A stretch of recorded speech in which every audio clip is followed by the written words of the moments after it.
Juan, vacílate esto. Estamos en pleno mundial y queremos contarte la experiencia en este podcast atípico. Sí, vale. Porque estamos en Estados Unidos, vamos a pool mientras hablamos con ustedes, le contamos un poco lo que fue esta experiencia, porque estamos acá como corresponsales de Vacílate Esto Qué locura. Podcast. Es decir, estamos aquí trabajando. Tenemos unos accesos increíbles, tenemos una visual increíble, hemos estado en un par de países y queremos contar lo que es vivir el mundial desde adentro en esta edición. ¿Cómo te va tú?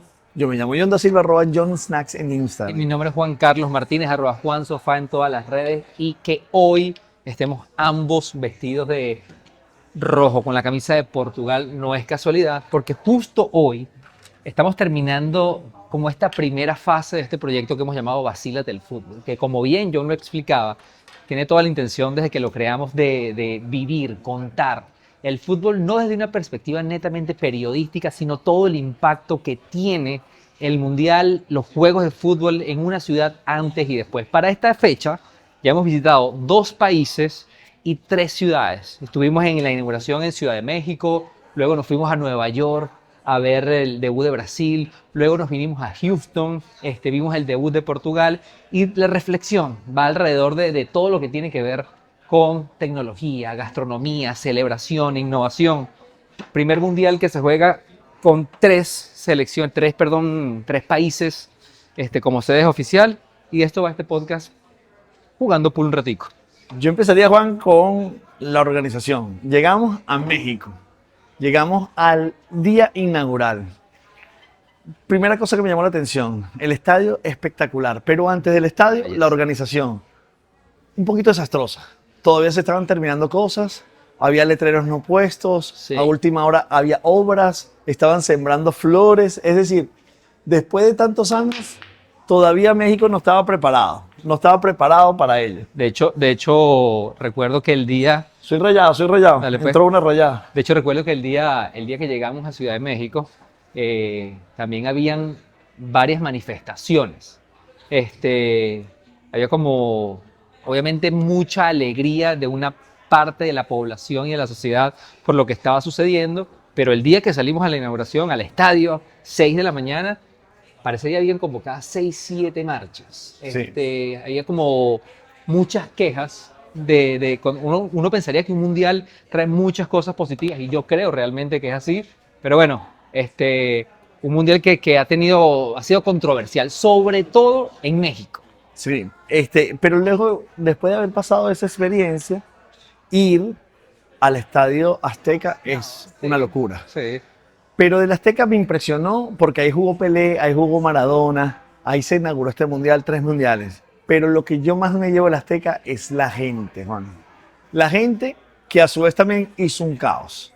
El comportamiento de la Ciudad de México, el día de cómo entraba, las masas de gente entrando, llegando y todo, me pareció caótico en relación a la comparación que vamos a poder hacer después de lo que pasó en Estados Unidos. Yo quiero profundizar un poquito en eso, como para darle un poquito un contexto a la gente. Nosotros, como yo lo mencioné al principio, primera vez que asistimos a un mundial acreditados oficialmente por la FIFA. Esa acreditación, ¿realmente de qué iba? Tú Sí, ahora tú lisas. Esa acreditación realmente fue un proceso que nos llevó cerca de unos 3 meses a obtener. Y cuando nosotros salimos de Caracas, pensábamos que la acreditación, o no estábamos muy claros, no estamos muy claros realmente a qué nos daba acceso a esa acreditación. El proceso de acreditación fue... No, horrible. No, En tu caso, yo tardé 4 horas. Claro, El tú día la que retiraste un día antes de la Sí. inauguración. Y hubo gente que tardó 6 horas. Sí. Versus en Estados Unidos todo el mundo reportaba que había tardado que sí 20 minutos. Yo la retiré como en 35 minutos, pasa que yo fui el mismo día de la inauguración. Vamos. Pero bueno, desde ese momento que ya estábamos acreditados, nosotros no las creímos. Acreditación puesta y del estadio para adentro. Recuerdo que el día de la inauguración, a las 6:30 de la mañana estaba yo adentro, y de las 8 ya estábamos, mira ahí, Sí. y a las 8 de la mañana ya estábamos dentro del estadio. Y con esa acreditación, la primera cosa que yo recuerdo que nos llamó la atención es que con esa acreditación, al principio sentimos que teníamos acceso a todo. Sí. Porque entramos y nadie nos leía la credencial. Solamente nos la veía y era pase, pase, pase, pase. Lo cual nos generó como hasta nosotros cierta duda. Porque recuerdo que empezamos a pasear por todo el estadio para entender realmente si estaba bien upa, lo que estábamos haciendo. Pero realmente, ¿qué nos daba esa acreditación? Claro, entonces teníamos acceso básicamente al espacio de prensa, al espacio de rueda de prensa y no teníamos acceso al espacio de transmisión o lo que llaman broadcasting, que es el espacio donde están los narradores sentados. Entonces, a partir de allí tendríamos acceso a los estadios, a los partidos, pero no teníamos acceso total. Pero, más allá de eso, vamos a hablar de la organización, cosas que me llamaron la atención impresionante. Todo estaba totalmente preparado para que tú tuvieras una ubicación y había muchísima gente para ayudarte, que toda esa gente, Juan, Sí. no sabía ninguna respuesta. O sea, tenían muchas dudas en general. ¿Entró tuya? Tenía muchas dudas en general. Es decir, había mucha gente, Nadie sabía yo. pero la Nadie gente, no sabía. todo el mundo tenía todas las respuestas. No sabían para qué era la credencial realmente. Sí. Y entonces, a partir de allí, empezó como toda la logística. En México pasó bueno, las canciones entraron un poquitico antes y tal, pero empezó un show que me encantó. Y ese show llevó a tener artistas, como todos ustedes saben en la inauguración, que ya lo tienen muy visto, pero también llevó, Juan, a tener toda esa visual de que aquí está pasando algo muy grande, Sí, claro. muy importante. Porque tenemos un cartel de artistas internacionales muy grande, todos entrando en un momento y una preparación, porque inclusive cuando nosotros llegamos hubo 2 prácticas previas Sí. antes que abrieran el estadio. Es decir, Sí. todo muy practicado, todo muy sí. calculado, sin margen a la improvisación. Sí, nuestra sensación ese primer día era de que, bueno, ok, primer día se están ajustando, tanto así, John, que nos brincamos una parte de la historia súper interesante porque obviamente por el desconocimiento nosotros...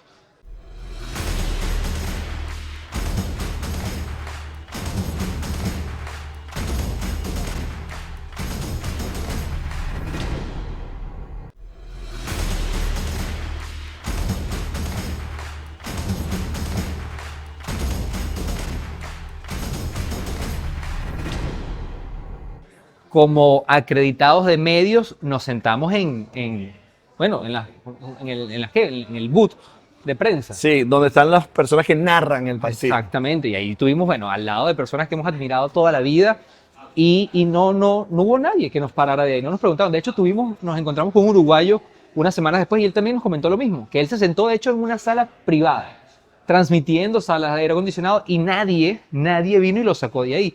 Es decir, ese día sí nos encontramos con un poco de desorganización en términos de los accesos al estadio, pero una vez que literalmente arrancó el show, yo siento que todo fluyó de maravilla. Sí, de maravilla. Entonces, vimos un gran partido. Fallaste tú, ¿no? Sí. Me llama la atención que luego Gana México. la señalética, Juan, es decir, Perdón por el espalda. la señalética que tiene que ver con todas las letreros y tal, algunos ni siquiera estaban instalados y habían unas cosas del baño marcadas. Pero luego todo lo demás, entre yo cambio, todo lo demás empezó luego después a tener, Juan, algo que me pareció maravilloso, que es la estandarización global, es decir, de los 3 países, de cómo es la estructura. La estructura narrada y perfectamente sincronizada, donde estaban todas las personas que ayudan al Mundial, salen con las banderas sincronizadas, Sí. ponen la bandera del medio, ponen la bandera de los países, ponen donde entran los equipos. La música me encantó. Empezó una música que es la que ustedes pueden escuchar que empiezan todos los partidos, que dice... Dun, dun, dun, dun, dun, dun, dun, dun, dun. Eso pasa como unos John, 5 eso es como minutos. pensar solamente en esa pista, eso son un soundtrack, porque está pensado para generar tensión desde que el momento en que arranque esa música. Usted está en ese estadio y el corazón se te acelera. Sí. O sea, no es una música por casualidad. Claro. Eso está sonando en todos los juegos, en todos los estadios, y para mí es el soundtrack de este mundial. Y el Estadio Azteca tenía como... Fallaste, ¿no? Sí, con las lisas sigues tú. Tú rayas y yo lisa, mata el 8. El Estadio Azteca todos tenían un sombrero de cartón, que era para que se lo pusieran.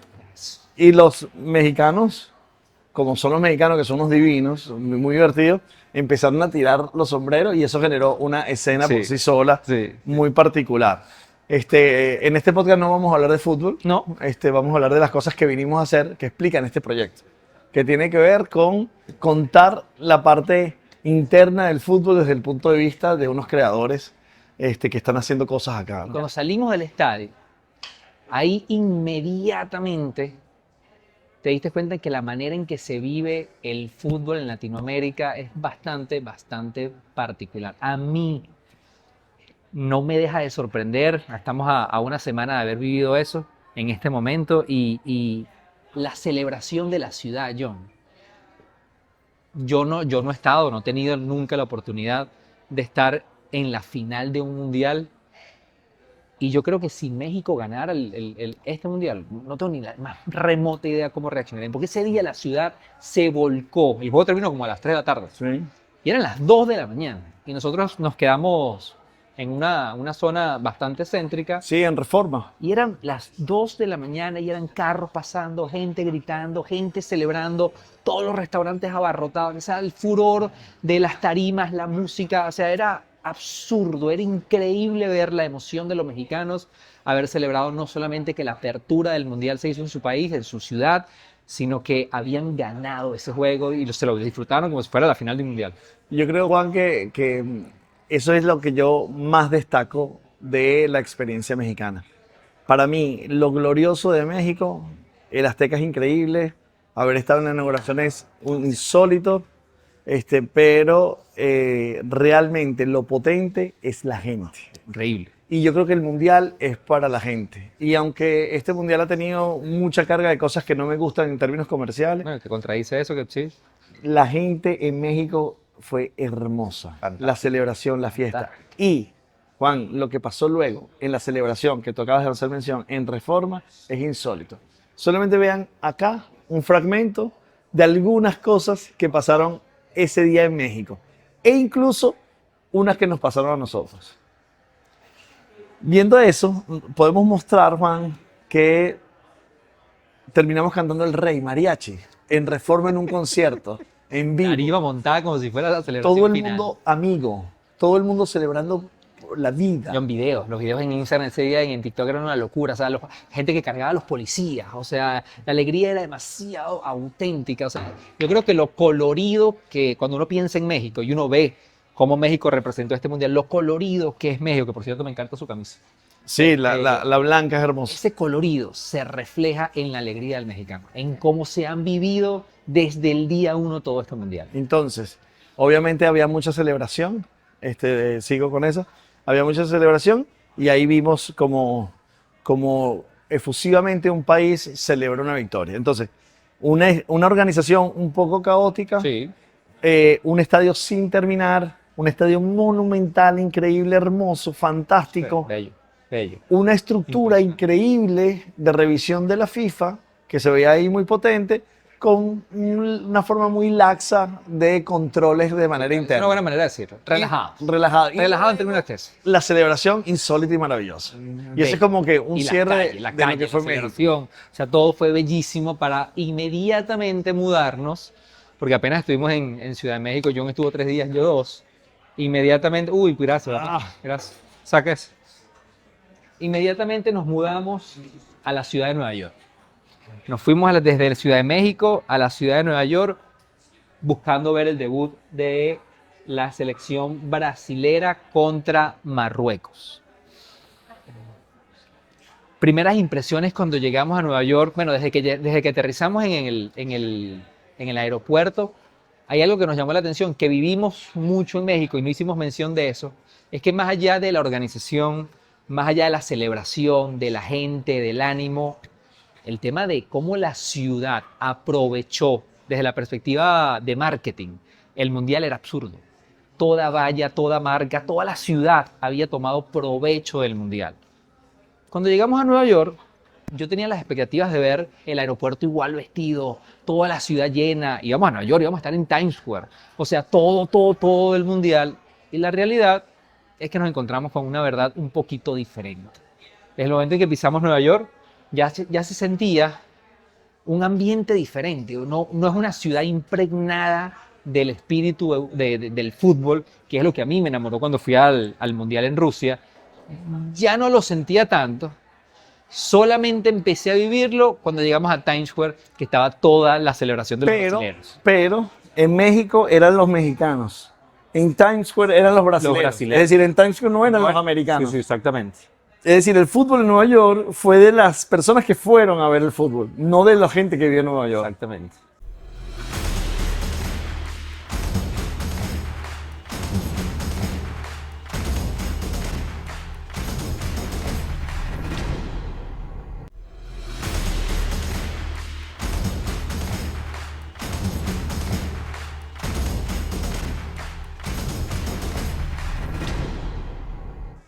Que es la gran diferencia. Que es la gran diferencia. Yo no sabía que eras tan malo jugando pula. Pero mira cómo. Que no, yo lo estoy dándote Wow. sin chance para que el video salga bien. Dale. Ajá. Mira, esa era la gran diferencia, que la gente en Nueva York era nativo. Claro. En Nueva York no era nativo, en México era nativo el fútbol. Y ahí empezamos a como desconectar, pero es que estaban pasando muchas cosas además. Pero ahí te tengo una, a ver qué piensas, porque yo recuerdo nuevamente en mi experiencia no, sí, eres buenísimo.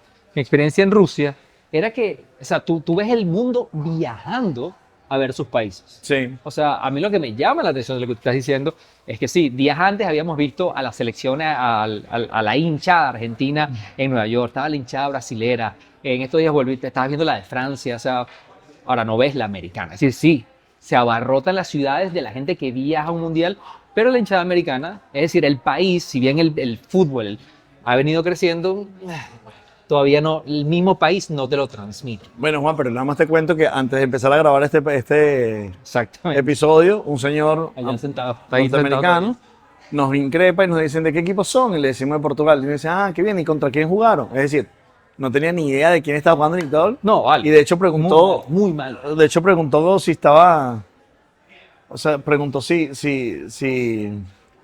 tiene que poner el medio allá. Preguntó si estaba jugando Portugal, no, eso lo tienes que poner en el punto, porque estaba dentro de la valla. Si estaba jugando Portugal, si no estaba jugando, es decir, no tenía ninguna notoriedad del mundial, ni No, quiénes nada. jugaban, nada. O sea, en el hotel donde estamos Preguntó quedando, que cómo estaba Estados Unidos en eso. en el hotel donde estamos quedando, o sea, allá hay un afiche, así que tiene una pelota de fútbol dibujada y eso es todo.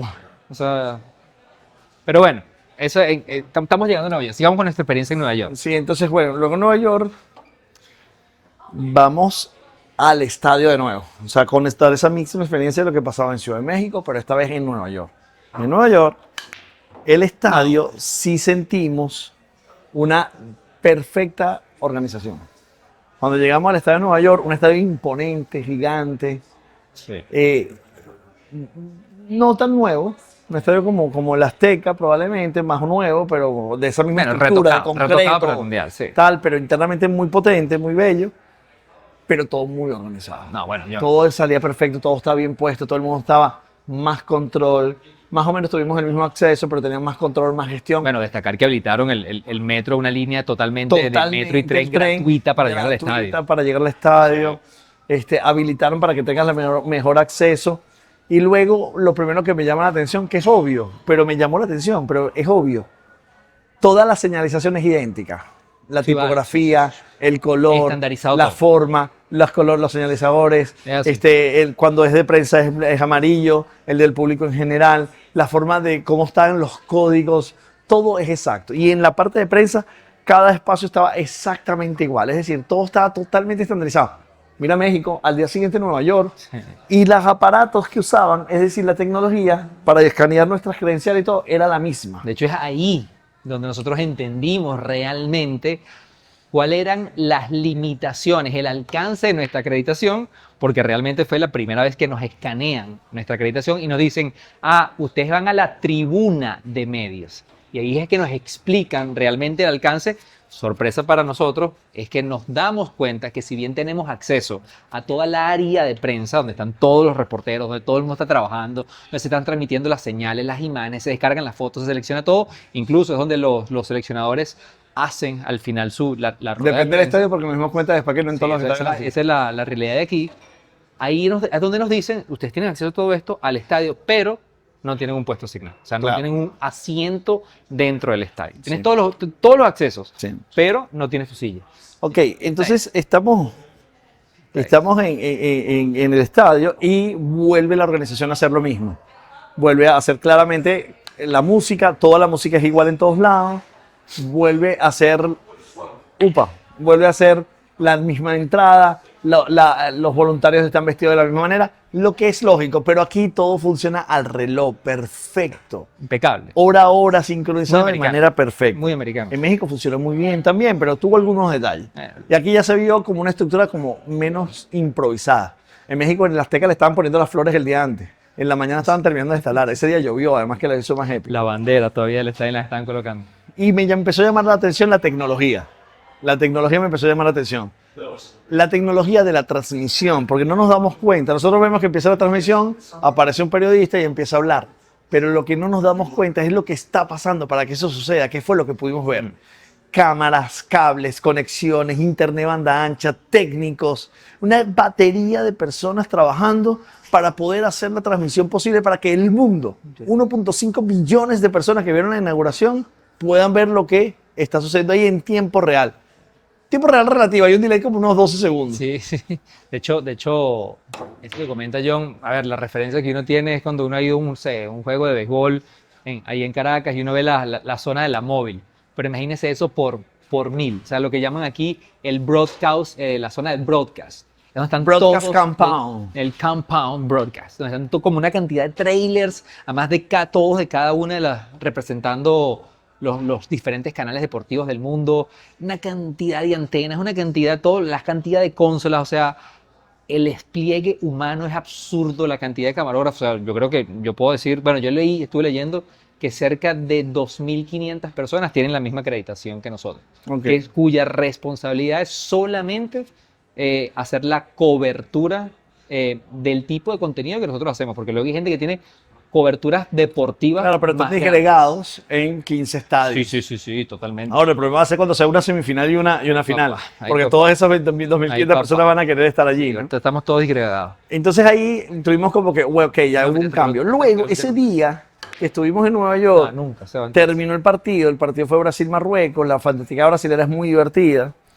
Marruecos. Pero Marruecos jugó muy bien, pero Juan, lo dramático estuvo después saliendo, porque algo histórico. Coincidió, como en México fue una celebración de alegría, yo no sentí esa alegría en Estados Unidos, yo sentí más tensión. Yo no sentí una celebración de querer ser amigos.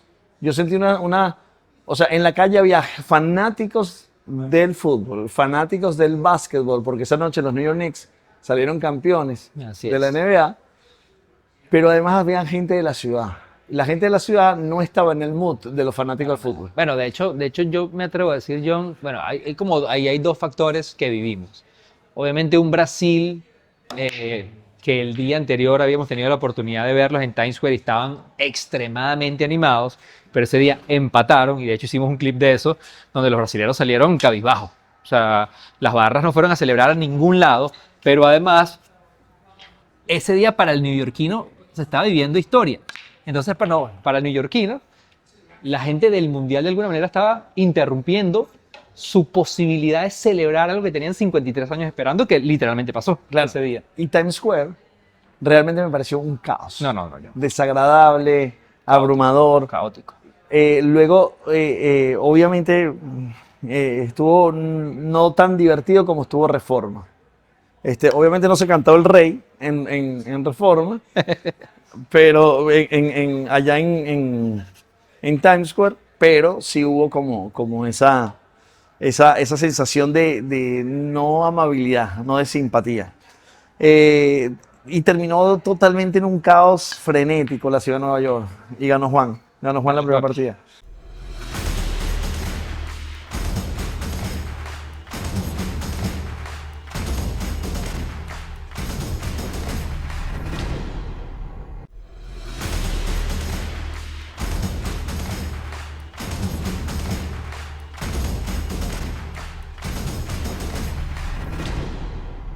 Y terminó todo en un caos frenético la ciudad de Nueva York. La verdad que fue como, en ese momento sentí como que no me sentí tan agradable con la vibra de Nueva York como me sentí en la vibra mexicana. Entonces, Sí mejora tecnológica, sí mejora organizacional, 100%. pero la vida del mundial no existe.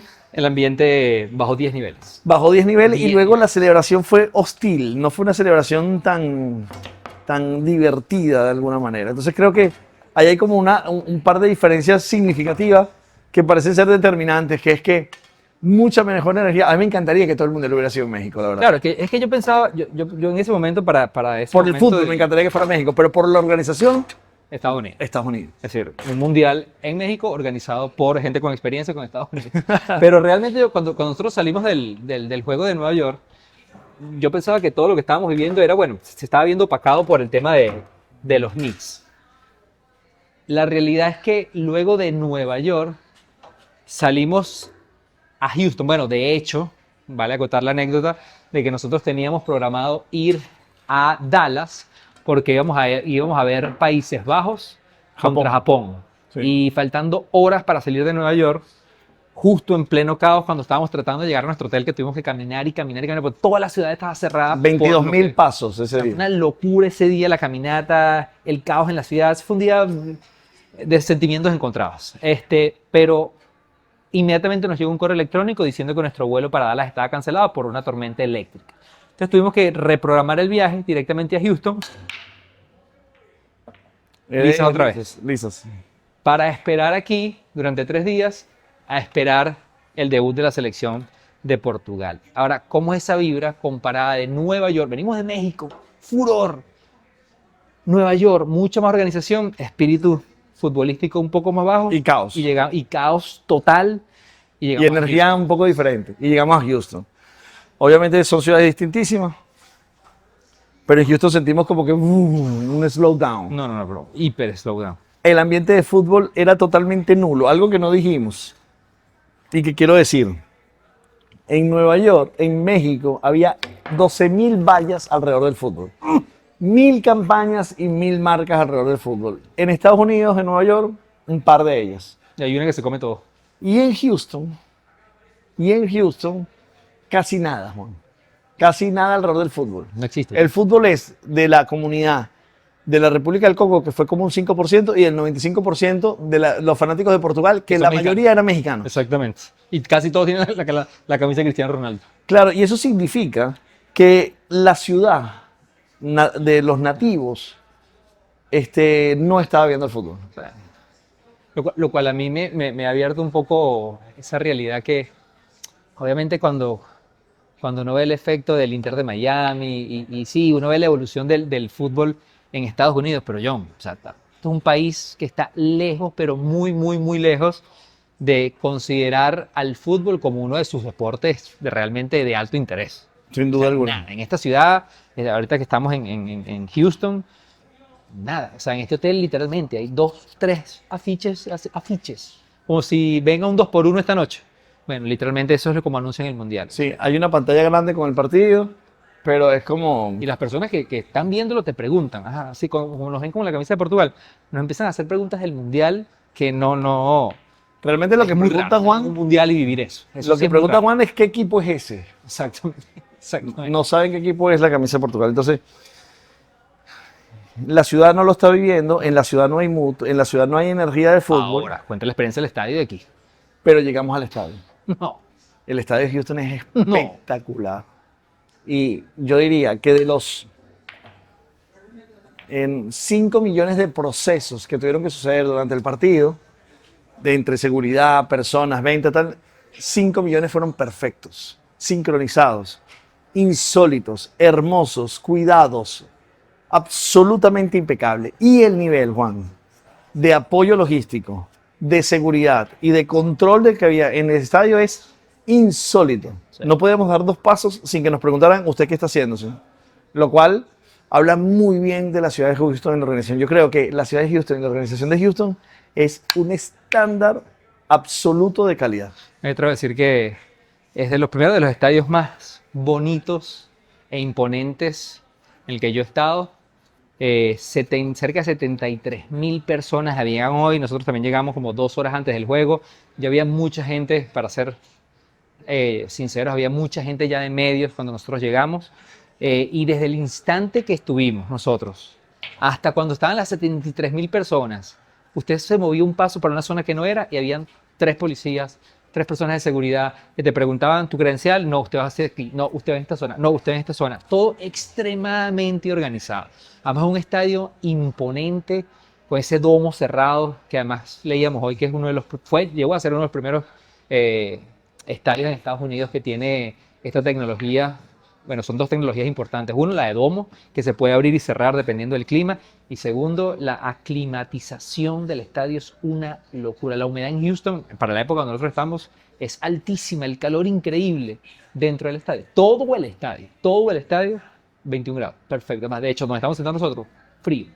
Transformación absoluta y total del trato que recibimos en Nueva York al trato que recibimos en Houston. La amabilidad en Houston, lo que están pendientes, el cómo te cuidan, el cómo te preguntan, el cómo te ayudan, insólita, increíble. Es decir, la experiencia en Houston, yo la evaluaría, Juan, de un 10 sobre 10. La Sí, experiencia vale. en Houston la evaluaría de Sí. 9.8 y no sé por qué no 10. O sea, la experiencia del estadio, del seguimiento, la calidad absoluta, no tengo nada que decir. Las pantallas.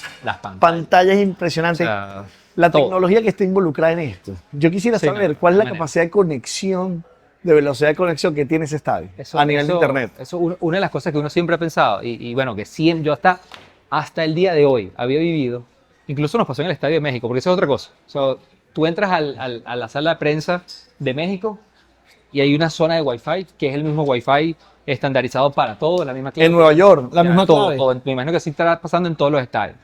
Pero en el estadio de hoy, que habían 72.000 personas, la conexión era absurdamente rápida. La nitidez de las pantallas. O sea, uno ha visto pantallas inmensas en la vida, pero estas pantallas, yo no me atrevo a decir el tamaño que eran porque eran absurdas. Yo me imagino que la gente lo vio en televisión, eso no le hace justicia. Y la nitidez de las animaciones para el tamaño de esas pantallas. O sea, este estadio para mí es difícil de superar, con el barbecue que nos comimos hoy. Yo pensaría, Juan, que... ¿Vas tú o yo? Vas tú. Hablar de la publicidad. Me llamó mucho la atención, Juan, que antes de cada partido, en las pantallas que acabas de hacer mención, aparece el comercial de Adidas No. con El de You Got This. You Got This. Todos los partidos aparece todo el comercial. Mira esa compra. En todos los partidos del Mundial aparece sí, me he el fijado. comercial. Siempre en las pantallas gigantes. No me había fijado. Entonces me parece increíble esa estrategia y el acceso y la posibilidad de la compra.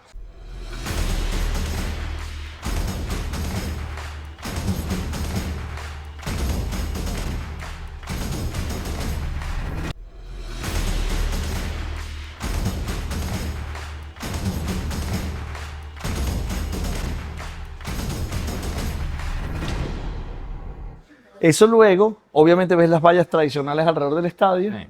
y luego ves las marcas cómo se apoderan del patrocinio. Todas las activaciones que tiene la ciudad. Por ejemplo, la marca de varias marcas que tienen ciertos patrocinios. Todo lo que hacen en la ciudad es increíble. O sea, explotan mucho el patrocinio. Pero dentro del estadio, la compra de Adidas antes que empiece el partido es una locura. Y si lo complementaron con la compra en varios medios importantes, hacer eso mismo en la televisión, me parece me parece increíble compra de medios. O sea, el comercial antes que empiece el partido en todas las pantallas. Eso que antes no era posible porque no existían esas pantallas. Entonces, la publicidad en las pantallas es algo que me parece increíble. Las activaciones de marca es algo que me parece increíble. Ahí hay un espacio, John, que yo creo que no hemos podido disfrutar bien y lo vamos a hacer en los próximos encuentros porque todavía nos queda, en esta primera fase de grupo, nos queda ver el partido de Portugal-Colombia, que lo vimos en la salida de México. En Nueva York lo vimos, pero no nos acercamos en ese momento porque estábamos resolviendo el tema de la credencial, que son como los fanfest dentro del estadio. Porque cuando uno va a un mundial, están los fanfest que están fuera de los estadios, que es, por cierto, el de México fue una locura. En el Zócalo metieron casi 100.000 personas. Es decir, en el estadio 80.000 y en el Zócalo 100.000. Casi 100.000 personas y las imágenes en internet son una locura. Y en Houston todo el día ha estado cerrado por lluvia. Dentro de los estadios, los fanfest son más estos lugares que John habla, que son las experiencias de marca. Que es algo que Es una zona inmensa. De hecho, me recuerdo que el de México salimos y vimos, por ejemplo, la activación de marcas hiper reconocidas inmensas que por la lluvia no pudimos como experimentarlas, pero toda esa zona, esa Solo pequeña experimentamos ciudad, una. sí, es una sola, una sola.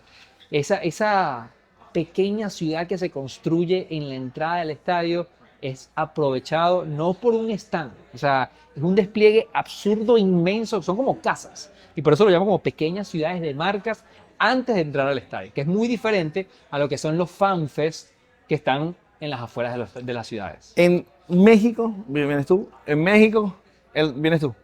En México, el revivir de la publicidad exterior es increíble, Juan. Yo vi en los días de Y el buen México uso. toneladas y toneladas de vallas. Y todas estas vallas tenían un componente patrocinante oficial, por supuesto, con la capacidad de utilizar los iconos y las marcas registradas del Mundial por la FIFA.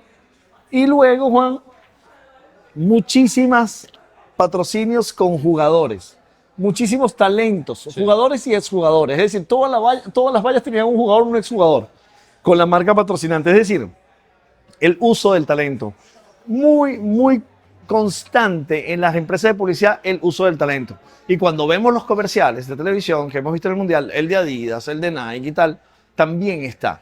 Por cierto, el uso de los comerciales que hemos visto en este Mundial con esos talentos, sobre todo el gran épico comercial de Nike que dura muchísimo y el de Adidas, te digo que me parece impresionante, pero me parece que ya lo vi hace 15 años. Sí, de hecho, bueno, para la época nuevamente que estamos grabando esto, yo mientras te escuchaba reflexionar, no ha habido ninguna gran activación de marca, o no había tenido ninguna así memorable hasta que llegó la marca esta de jeans que se robó el show Sí. en estos días. Sí. Pero en verdad estaba tratando de pensar en algo así que Sí. diga, uff, mira cómo innovaron a nivel creativo del patrocinio, la explotación de un patrocinio, o incluso aquellas marcas que no llegan a ser patrocinantes oficiales y de alguna manera se lanzan un stunt como esta.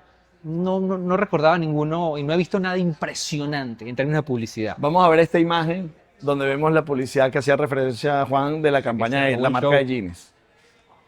Ok, entonces ahí tenemos como que ese marco publicitario, pero sí vemos, por ejemplo, en México y en Estados Unidos, bueno, que por ejemplo las marcas son consistentemente haciendo activaciones en cada una de ellas, por lo cual es súper interesante. Yo creo que lo más relevante para mí es el comercial de Adidas antes de iniciar los partidos y cómo revive la publicidad exterior y en ese revivir de la publicidad exterior, cómo el talento del fútbol, es decir, los jugadores son muy, muy usados. Eso creo que yo como yo diría, mi marco contextual para entender lo que está pasando con la publicidad. Obviamente, otra cosa es cómo la FIFA tiene patrocinantes, sponsors y Sí, aliados. Sí, sí, sí. O sea, como tres categorías hay que aprender de eso. hay como tres categorías Sí. de alianzas. Los patrocinantes, que son los global, o sea, las marcas globales que están junto a la FIFA. Luego, una segunda categoría que son como que aliados, no, que son como los sponsors. Y luego los aliados que Los son los colaboradores. logísticos, los colaboradores. Colaboradores. Exacto. Mi reflexión más grande en publicidad, John, es que para hacer el evento de mayor alcance a nivel global, donde casi que el mundo entero ¿Entró?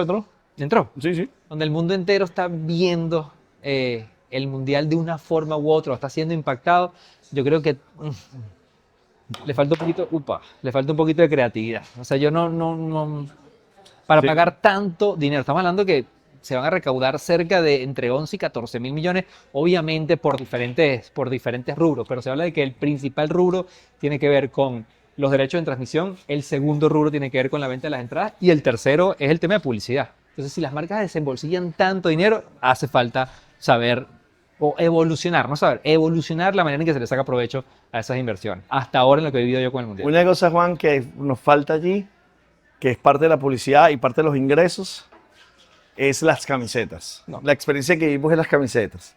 Queríamos comprar estas camisetas, a la tienda que fuimos no las conseguimos en casi ningún lado. En todos lados. No había en ningún lado y en una tienda dijeron nos llegan en 4 horas. Fuimos en 4 horas y ya estaba llena. Fue la última L, la última M. Las camisetas se vendieron rápidamente y en el estadio pensamos que podía haber, todo el mundo tenía camisetas, por lo cual las camisetas son elemento de mucho ingreso, de muy representante. Bueno, mira el clip, aquí sí, o sea, lo podemos poner aquí abajo en la pantalla mientras seguimos hablando de esto. O sea, hoy grabábamos, hacíamos streaming y todo, a medida que íbamos, rodábamos y rodábamos y rodábamos en el estadio, no había camiseta de Portugal sin la camiseta de Cristiano Ronaldo. O sea, ¿cómo se vende esa camiseta entonces? Y en la tienda tal cual, ese día el señor nos dijo, no, tranquilo, en 4 horas nos llegan, llegamos y ya quedaban 3, 4 camisas. O sea, ha sido absurdo. No, Juan, entró. ¿Entró? Sí, entró el medio.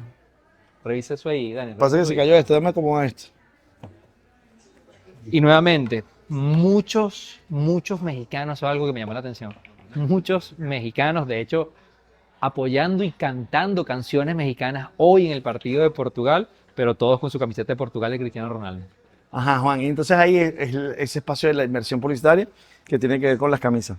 ¿Qué me llama la atención a mí de manera poderosa sobre las camisas? Cómo los grandes jugadores arropan la venta. Todo el estadio hoy de Portugal estaba con la camisa de Cristiano. ¿Todos los mexicanos? Los mexicanos no tenían una camisa de un jugador. No sé si te diste cuenta, era de México. No hoy, en México. Ah, no, claro. Pero la que tenían los mexicanos puesta de Portugal hoy era de Cristiano Ronaldo. Ok, Si valoras la humanidad, presencia, un mundial. yo soy John da Silva, @John Snacks en Mi Instagram. nombre es Juan Carlos Martínez, @JuanSofá en todas las redes. Esto no se queda aquí, probablemente esto haya un segundo episodio. Ponme el bar de la jugada, llévatelo.